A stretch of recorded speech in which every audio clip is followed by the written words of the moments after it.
Eu acho que o julgamento ele precisa ter mais transparência. Eu acho que ele precisa ser mais aberto. A gente precisa estar trabalhando mais com o juiz. A gente precisa lidar de uma forma diferente. A gente não é inimigo do juiz, a gente é amigo. A gente precisa estar ali conversando, mais presente, para entender mais o que eles buscam do surf, sabe? Hoje tu não tem uma bandeira para saber quem que é o juiz, tu não tem o nome de quem que é o juiz que está julgando a tua bateria.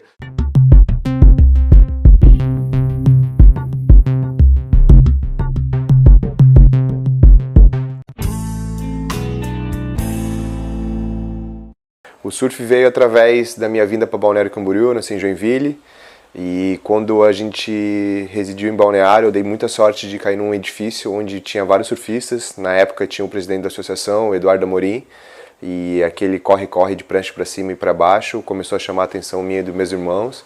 Meu irmão começou a surfar primeiro e aí introduziu o surf na nossa vida, né? E daí surgiu essa paixão, essa vontade de querer praticar o surf a todo momento. Foi muito bacana, assim, eu olho para trás e vejo que realmente foi muito espetacular. Eu tive altos e baixos por muito tempo. É muito difícil você se manter no topo por muitos anos. Geralmente tu faz essa ondulação, né, acaba sofrendo um pouco e é muito tempo longe de casa. Comecei pela base, comecei nos circuitos de Balneário Camboriú, circuito catarinense, circuito brasileiro. Fiz parte da seleção brasileira do ISA em 2003 e 2004, fui vice-campeão em 2003 e fui terceiro colocado em 2004, dali eu me tornei profissional, comecei fazendo o circuito catarinense, circuito brasileiro, correndo algumas etapas do WQS aqui no sul e logo consegui entrar para a primeira divisão do circuito brasileiro e comecei a participar do full-time do WQS, né, que era a segunda divisão naquele ano, e os anos foram passando. Em 2010 eu já tinha algumas vitórias no circuito e comecei a bater na trave para entrar para o WCT, né? Fiquei ali por uma vaga em 2010, 2011 e 2012. Então foram anos bem difíceis para mim. Eu tive sempre chegava no Hawaii nas últimas etapas com aquela vontade de querer quebrar essa barreira e não conseguia. Então acaba me frustrando e eu precisava retomar no ano seguinte, tirar energias da onde não tinha. Nesse tempo todo tive momentos muito difíceis. Eu tive a perda dos meus pais em 2009, no mesmo ano, em setembro e dezembro, então foi algo que realmente me mexeu muito comigo. O meu pai mesmo foi durante 2 eventos que eu estava disputando na Europa, eu ganhei Portugal, na semana seguinte eu estava na Espanha, ele faleceu, na outra semana eu ganhei Pantin, então foi tipo um misto de alegrias e sentimentos ruins ao mesmo tempo, mas sabendo que eu estava cumprindo aquilo que ele desejava para mim. E quando tudo parecia que estava indo por água abaixo, que eu estava encerrando minha carreira, em 2017 eu consegui entrar na Elite, né? Era um ano difícil, o Luca tinha nascido, tinha 2 anos, eu estava sem patrocínio, eu já estava começando a visar outras coisas além do surf, começando a trabalhar, porque eu tinha uma família para sustentar, e as coisas, a água estava batendo na bunda e eu realmente precisava dar um passo maior. E veio um grande resultado na África, eu fiz final e consegui ali entrar para a primeira divisão, né?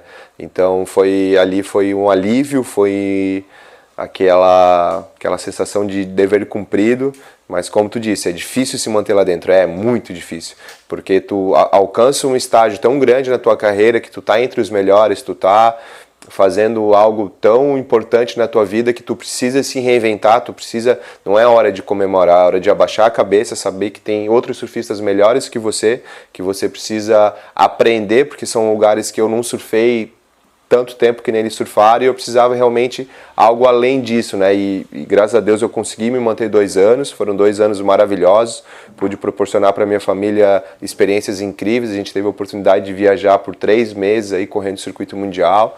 E para nós foi incrível, assim, e ainda de brinde veio a etapa de Uluwatu, né? Realmente foi um dos pontos mais altos da minha carreira, essa vitória para mim foi muito marcante e ali eu pude dizer que realmente eu era um dos melhores surfistas do mundo. Como eu saí do circuito em 2019, a gente começou 2020 com essa vontade de voltar para o circuito mundial, né? A gente acabou disputando o Challenge Series, mas por causa da pandemia foi tudo parado, a gente ficou 2 anos praticamente sem nenhum evento, os eventos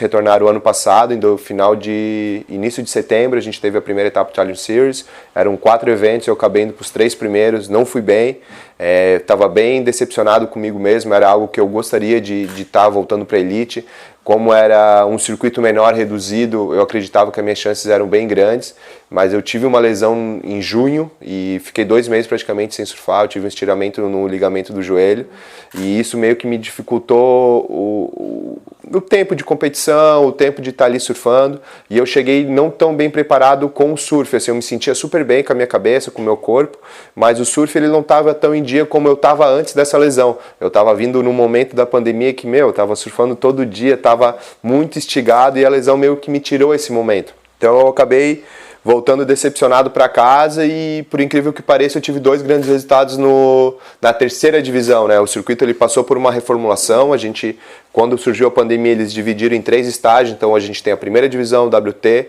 temos o Challenge Series, a segunda divisão e temos os eventos regionais, que é a classificação para o Challenge Series. Então você hoje é obrigado a correr os eventos da sua região para ir para a segunda, para depois ir para a primeira. E aí, quando eu voltei dos Challenge Series ano passado, a gente teve 2 eventos seguidos, Praia Mole e Saquarema. E eu fiz terceiro na Praia Mole, fiz quinto em Saquarema e eu era o vice-líder do ranking.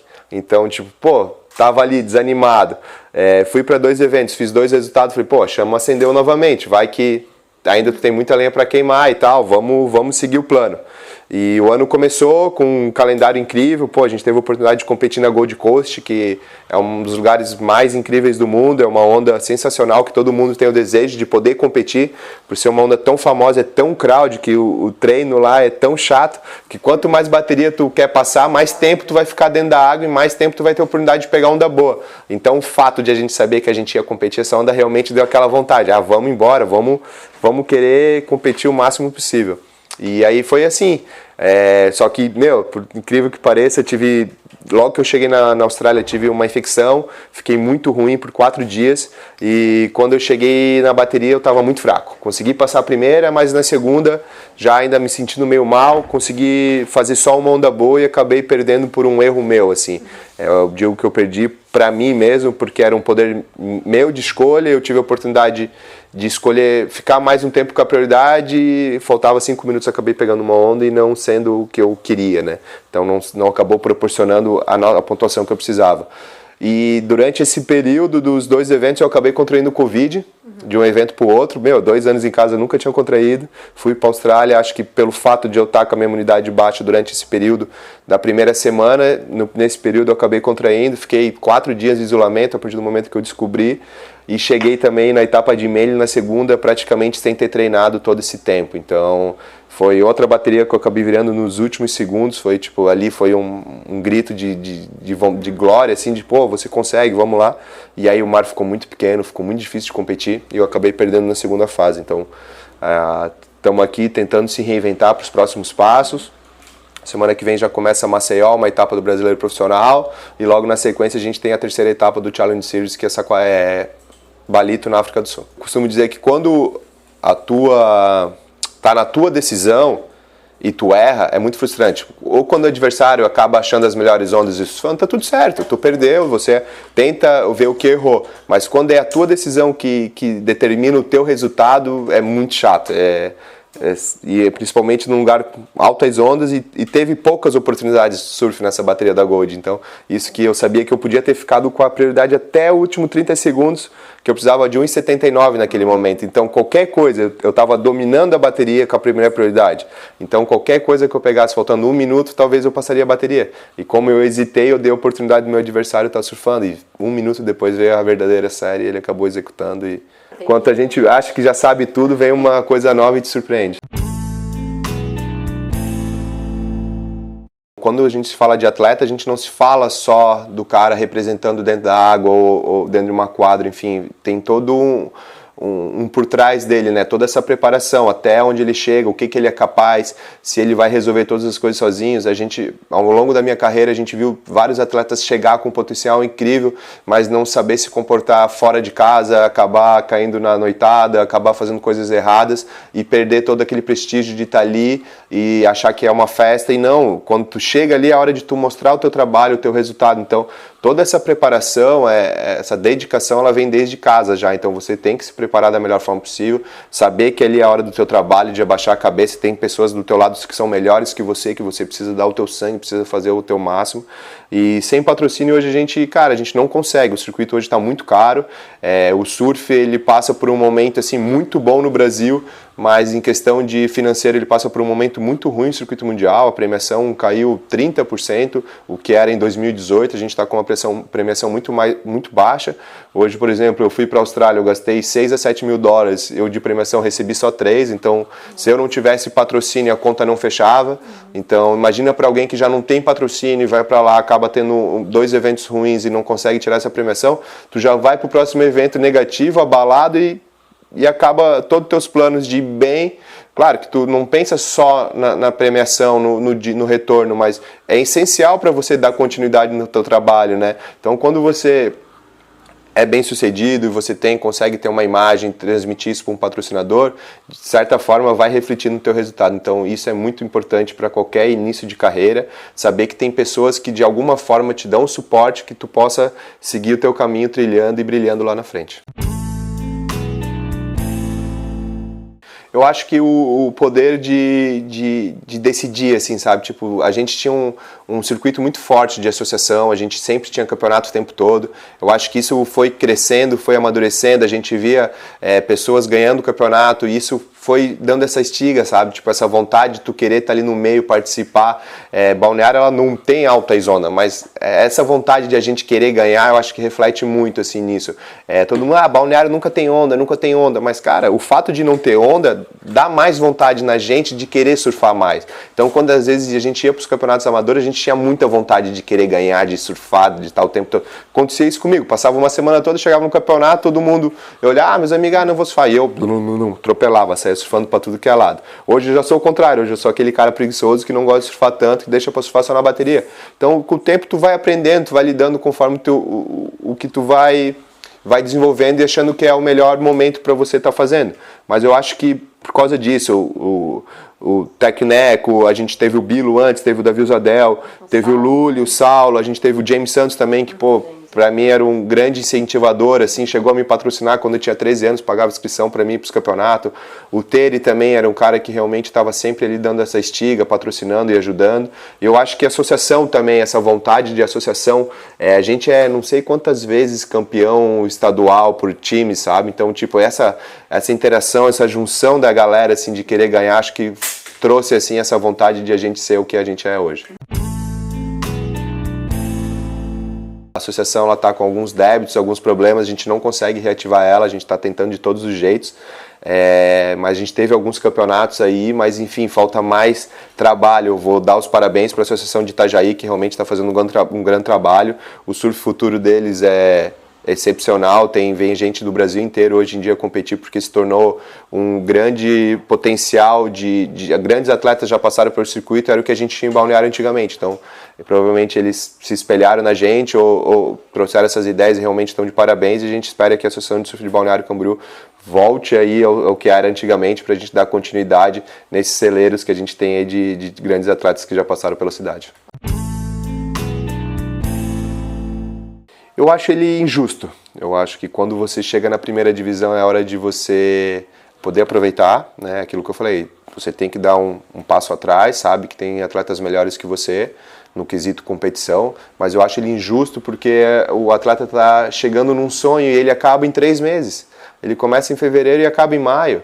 Então o atleta não está preparado. A gente teve 3 atletas lesionados que não conseguiram competir em nenhuma etapa.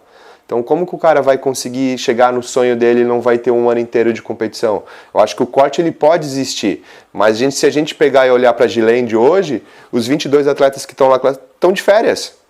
Eles têm um objetivo, talvez 10 atletas tenham um objetivo que é estar entre os 5 e ser campeão mundial, mas o restante dessa turma, ela está de férias. Entendeu? Eles têm até janeiro para se preparar para o próximo ano, enquanto o resto voltou para a segunda divisão e está tendo que correr atrás do sonho novamente. Não estou dizendo que é errado ou certo, mas eu acho que é injusto com aquele que classificou e está caindo. A gente teve 2 atletas do top 5 do ano passado que caíram.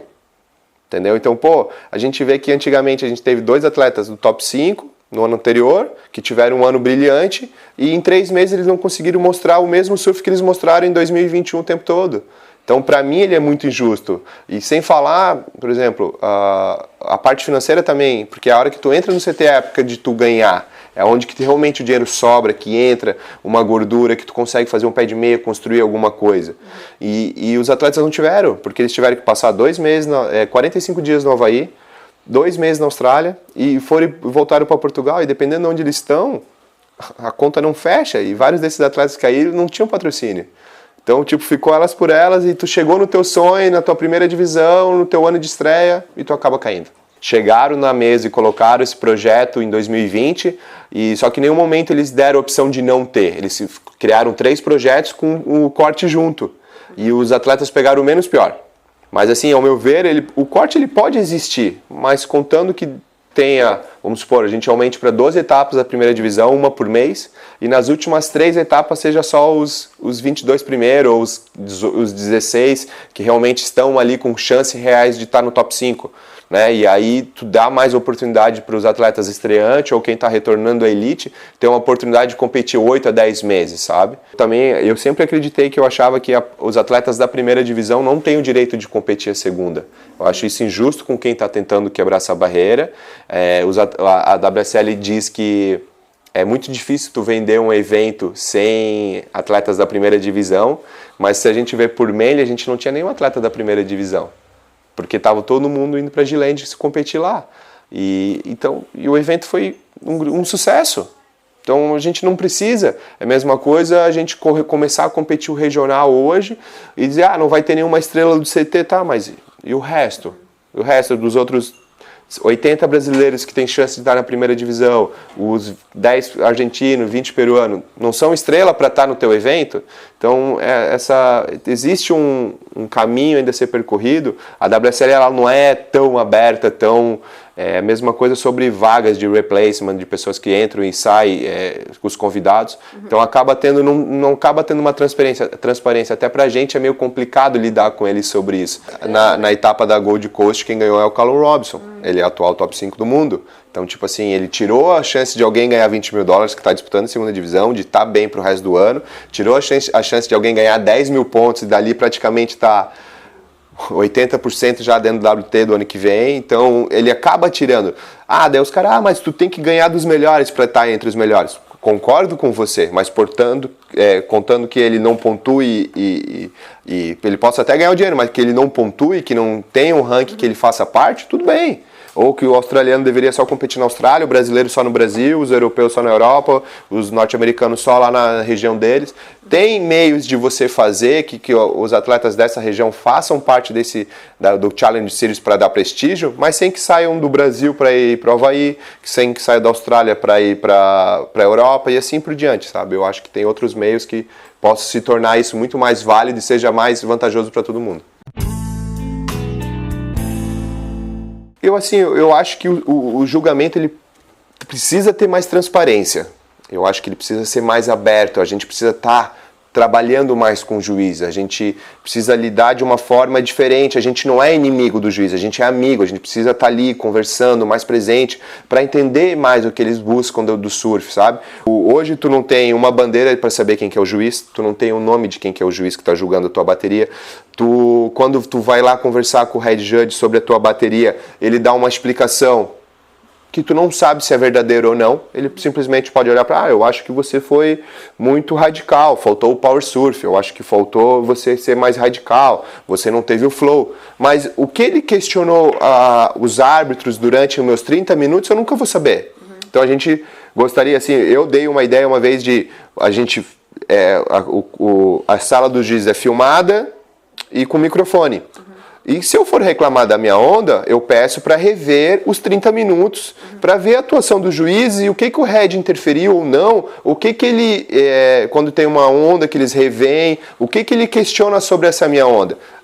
Eu não ia precisar mais falar com o juiz ou questionar o juiz sobre o erro ou sobre o acerto. Eu simplesmente ia olhar, ia tirar minhas conclusões e na próxima eu seguiria meu trabalho e teria aquilo ali como base.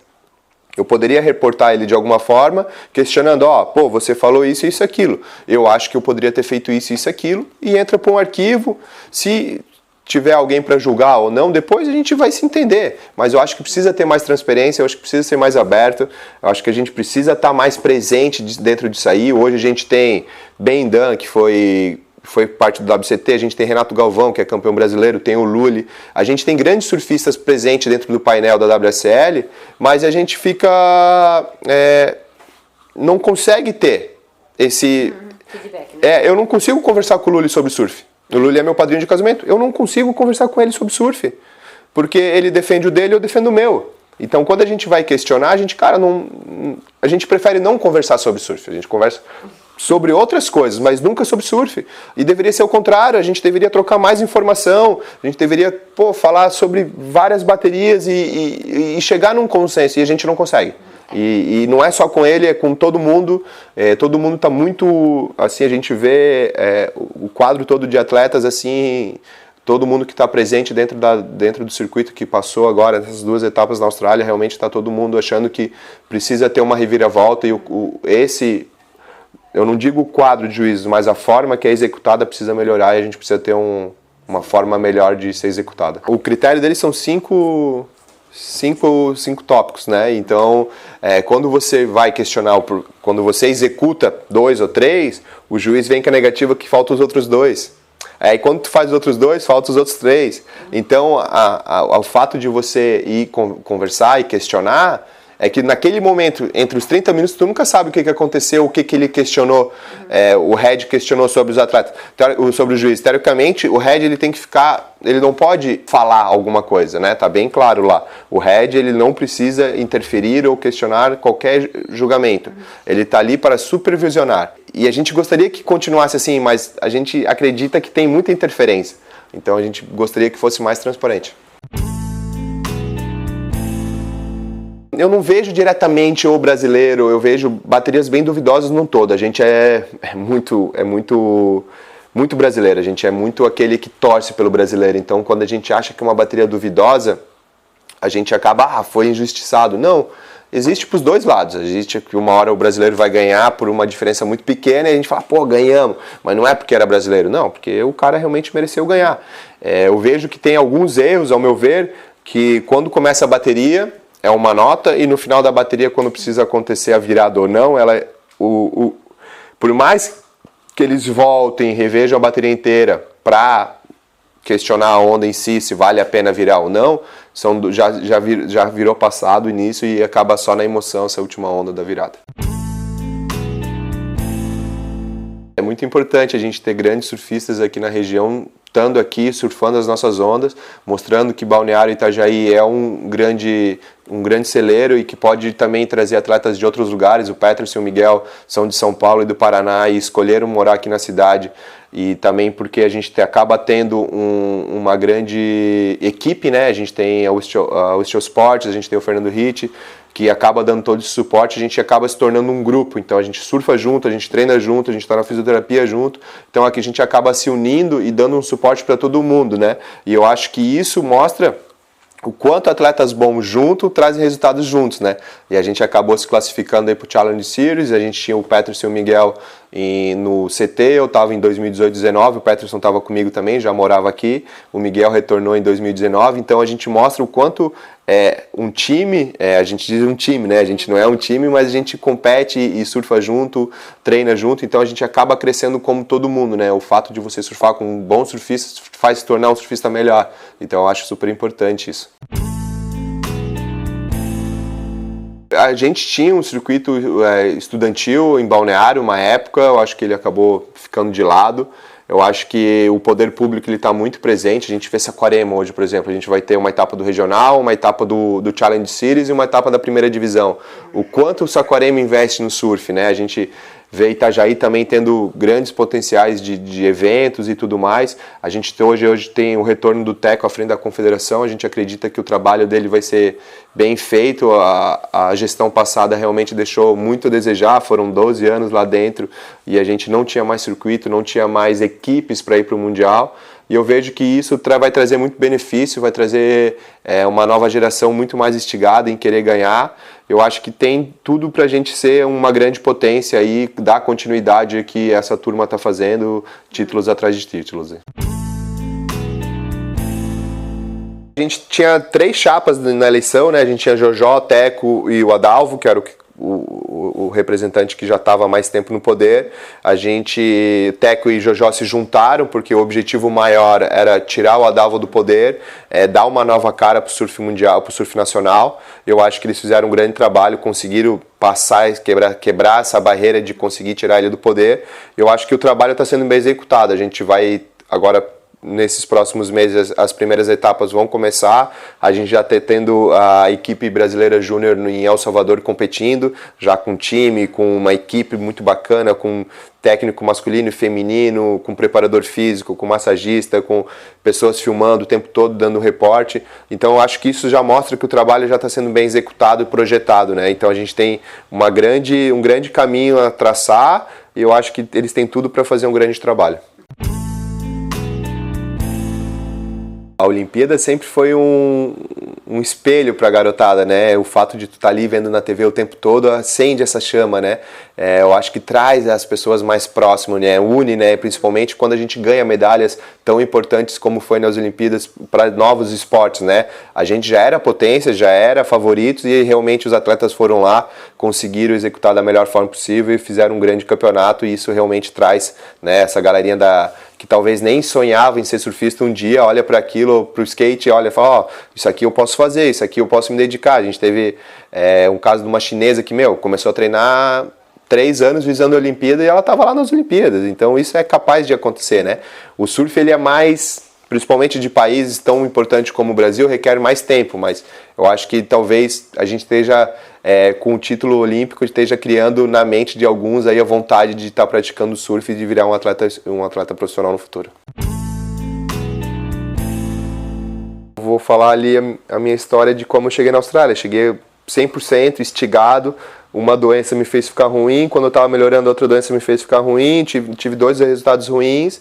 E para quando voltar para casa, cheguei no aeroporto, meu voo cancelado. Em vez de fazer uma viagem de 36 horas, fiz uma viagem de 72 horas para chegar em casa e ninguém entende. Todo mundo olha, nossa, o William estava lá na Austrália, perfeito, amarradão. Mas ninguém entende o meu rolê, ninguém entende. O que passa pela minha cabeça, a saudade do meu filho, as discussões que eu tenho com a minha esposa por estar longe de casa, ninguém passa isso. Todo mundo hoje em dia está voltado tudo pro sorriso, pra rede social, o que é bom. Tu só posta o que é bom, tu nunca posta o que é ruim. As pessoas não entendem o que é ruim, as pessoas só querem ver o lado bom, né? Então quando você consegue se abrir, mostrar o teu lado, as coisas ruins que acontecem na tua vida, isso impacta. Trazem tipo, mas por que está acontecendo isso? Mas as pessoas não entendem o dia a dia, a dificuldade que é estar longe de casa 10 meses. Né? O Felipe passou lá, teve problemas com o pai dele, teve problemas com a esposa, o fato de estar longe dos filhos, né? de ser uma grande esperança para o Brasil de títulos e ser um dos surfistas mais radicais que a gente tem, mas ao mesmo tempo ser criticado o tempo todo em ondas como Pipe e Chopo, mas ele foi lá e fez um terceiro em Chopo e as pessoas ainda não colocam ele como favorito, né? Então a gente vê todos esses fatores ligados principalmente à mídia, pressão, haters da internet. Cara, eu recebo haters de australiano até hoje por ganhar do Julian Wilson na final em Uluwatu. As pessoas, quem que é você, cara? O que você surfa feio, você não merece estar dentro do circuito, olha o teu tamanho. E as pessoas não entendem o que eu passei para chegar até lá. Entendeu? Só que eu não venho expor isso, sabe? Então, isso aí, eu tento, tu vem pra cá. Né? Hoje em dia a gente se preocupa muito com o lado negativo, a gente fica com muito medo de quando vem algo negativo te atingir na rede, tu fala assim, não, cara, isso aqui, pro lado, vou responder só o positivo, eu recebi 99 mensagens legais e uma negativa. A negativa hoje eu excluo e respondo os 99. Sim. Mas dele era fácil de responder, né, William? Era só falando, sou o cara que ganhou. Sim, mas são coisas que daí tu fica ali, tu traz energia negativa pra ti, tu fica ali respondendo, meio amargurado, tentando se explicar, e tu não tem que se explicar pra um cara desse. Esse cara tá atrás da tela do celular, não sabe o que ele tá vivendo e tá ali só despejando ódio na tua vida, tentando te botar pra baixo, é onde que tem 99 pessoas te elogiando, e tu não liga pras 99, tu só liga pra aquela que realmente te machuca. E tu deveria aproveitar os 99 que estão do teu lado, que te fazem crescer a cada dia, sabe? Então, é um pouco disso, assim, um pouco desse conteúdo todo que acaba tendo esse lado negativo que acontece com o surf, que aconteceu com o Filipinho e o Gabriel, que é o lado lado oculto da história do surf de estar dentro do circuito mundial, né? É uma vida prazerosa, cheia de alegrias o tempo todo, mas a derrota ela é constante na nossa vida. A gente perde todo dia, a gente perde alguma coisa. Ou a gente perde um momento do filho na escola, ou a gente perde um jantar em amigos, e a gente perde uma bateria que a gente estava crente que ia ganhar, e isso vai dificultando e vai trazendo a gente, colocando a gente num buraco sem fim. E tem atletas que conseguem sair e disparar para uma vitória, e tem outros que têm que lidar com isso o tempo todo, e vão acontecendo no caso do Filipinho, que teve que se superar, se reinventar para estar fazendo um grande momento e estar aí trilhando uma trajetória maravilhosa. Nossa, eu gostaria de voltar para Mental Eye mais de uma vez. Eu ganhei o Loato em 2018 e logo na sequência já embarquei para Mental Eye uma semana só. A gente era o Ramadã, que era uma semana de break, que é a religião lá da Indonésia, eles não trabalham, e o nosso amigo conseguiu juntar nós num barco e colocar nós na Indonésia, tipo, o break que tinha, então a gente conseguiu estar surfando, né, e era só uma semana que a gente tinha. Então meus planos é voltar para Mental Eye para poder passar lá pelo menos umas 2 semaninhas lá pegando alta zona. Então, tá chegando perto, eu acredito que... Quantos anos? Tenho 36, assim, esse é meu último tiro no circuito mundial, é o meu último ano do Qualifying Series. Se não for pro CT, eu acredito que Saquarema vai ser a minha última etapa do Qualifying. Eu não pretendo, eu ainda não decidi se eu vou correr o regional, a gente já teve 2 etapas, já 2 eventos 1000, a gente tem em setembro uma etapa de Alagoas 3.000 e outubro Saquarema. E tem uma no Chile de 5.000 que eu já não vou fazer, já não quero ir. E essas 2 ainda não decidi se eu vou fazer. Eu estou focado bastante no circuito brasileiro, eu acredito que eu possa ainda ter uns 2, 3 anos de circuito brasileiro. O circuito tende a ser fechado a partir do ano que vem. Esse ano ele é aberto a 196 atletas, para ano que vem ele está fechado em 60 atletas nacionais. Então o meu foco tá no brasileiro, tá entrar pro CT. Se eu entrar pro CT realmente é o ponto alto da carreira, é onde que eu gostaria de estar, mas eu também tenho que entender que o fato de estar viajando o tempo todo, o circuito ele caiu muito na questão de premiação, então ele já não se paga mais. Eu acho que tá a hora de, se não der certo até Saquarema provavelmente vai ser meu último evento do Challenge Series ou da WQS, e aí eu vou estar focado bastante no brasileiro. Hoje eu licenciei um dos meus patrocinadores de acessórios, então já produzo no Brasil, já estou trabalhando em cima disso. Sou sempre questionado se eu vou virar técnico ou não, então é uma das coisas que eu venho amadurecendo, vendo se existe possibilidade ou não, mas também vai me requerer tempo de estar o tempo todo longe da minha família, porque eu vou ter que estar acompanhando um grupo de atletas como se eu estivesse viajando, então não sei se eu estou preparado ainda para estar viajando mais todo esse tempo, estar perdendo toda a infância do Lucas. Já fiquei bastante tempo na estrada e quero estar aproveitando um pouco mais dele nesse momento, assim, para poder incentivar ele da melhor forma possível, para ele ter um crescimento maravilhoso. Então, tem algumas coisas incertas, mas muitas das outras coisas já está bem clara na minha cabeça. O Luca, ele hoje, a gente já surfou, já pegamos várias ondinhas nos verões que passaram, mas ainda ele, pai, só quero surfar quando crescer, tá?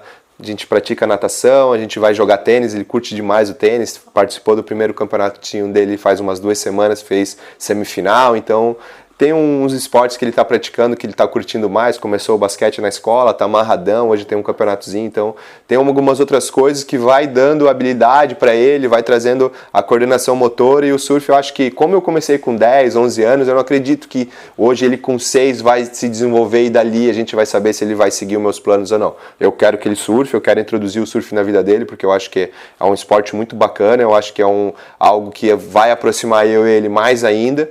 Mas assim, sem pressa, sem pressão, e a gente segue o jogo aí. Gostaria muito que o Felipe, eu acho que o Felipe está trabalhando para isso, eu acho que ele merece muito, principalmente porque, novamente, eu acredito que ele vai chegar em Lowers como favorito, ele estiver entre os top 5, eu acho que ele é o favorito para ganhar. Ele teve erros ano passado, eu tive a oportunidade de assistir as finais lá e foi muito bacana.